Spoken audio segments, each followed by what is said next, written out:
Hello mga beshi! Welcome back sa another mini vlog! Gagawa nga pala ako ngayon ng pangmeryenda namin at ang naisipan ko ang gawin ay walang katapusang nilupak na saging na saba.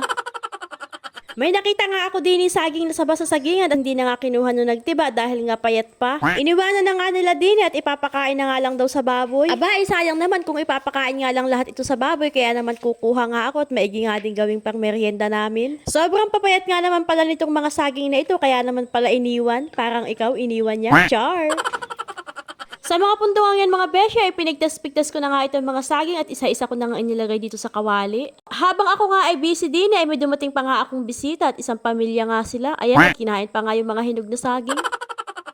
Nang maisalang ko na nga sa apoy itong saging, ay nilagyan ko nga lang ng tubig at tinakluban at papabayaan na nga lang hanggang sa ito nga ay maluto. Pinalanggaab ko pa nga ang apoy diyan mga beshi para mabilis kumulo at mabilis ding maluto. Habang inaantay ko nga na maluto yung nilalaga kong saging, ay pinakain ko na nga din muna itong alaga kong baboy. Inihanda ko na nga din diyan itong halo at lusong para pagkaluto nga ng saging ay all goods na. Ito nga palang halo at lusong na ito mga beshi ay hiniram lang namin at hanggang ngayon nga hindi pa namin naiisa uli. Kaya naman ang goal hanggat hindi naiisa uli ang halo at lusong ay tuloy ang paglulupak.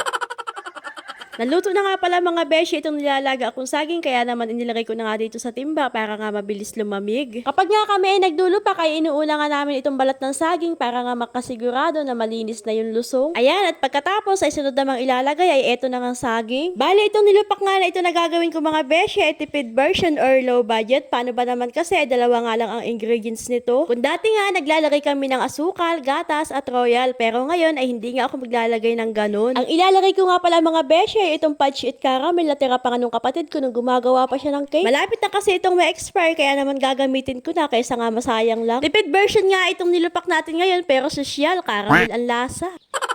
Hindi pa nga ako tapos dito sa paglulupak ay talaga namang nakakatakam na. Paano ba naman kasi napakabango nga nung caramel. Hindi na sadya ako naglagay ng gatas at asukal dahil nga itong caramel ay napakatamis na. Habang ina-edit ko nga itong video na ito dito sa part na ito ay talaga namang nakakatakam. Sobrang pino nga ng pagkakalupak ko diyan at hindi nga ako tumigil sa pagbabayo hanggat may nakikita pa nga akong buo-buo. Nang mapagod na nga ako sa pagbabayo ay ayun nga at inahon ko na din sa kahirapan. Char. Bali, isang platong nilupak nga lang pala nagawa ko mga beshi at pang merienda lang talaga namin dito sa bahay. Sa isang platong nilupak nga na yan mga beshi ay talaga naman napagod ako ng bonggang-bongga. Paano ba naman kasi mag-isa nga lang ako diyan at wala nga yung mga kasama ko, hindi ko alam kung saan nagpunta. Hindi nga ako magkaintindihan sa pag-set up ng camera dahil nga wala akong taga-video, buti na lang may tripod ako. At eto na nga pala mga beshi, ang finished product. Tingnan nyo naman, mukhang napakasarap. In fairness naman, napakasarap nga nitong nilupak na ito at para nga sa akin ay 10 out of 10.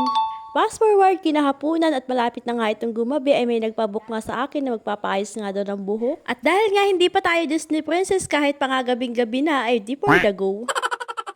Pasado alas 7 ng gabi nga kami diyan nag-start mga beshi at tatapos nga kami diyan ng 2 AM. Habang nagre-reband nga kami diyan ay talaga naman nakadalawang baso kami ng kape kaya naman pag uwi ko ay hindi talaga ako nakatulog. Hanggang dito na lang muna mga beshi. Thank you for watching. Bye!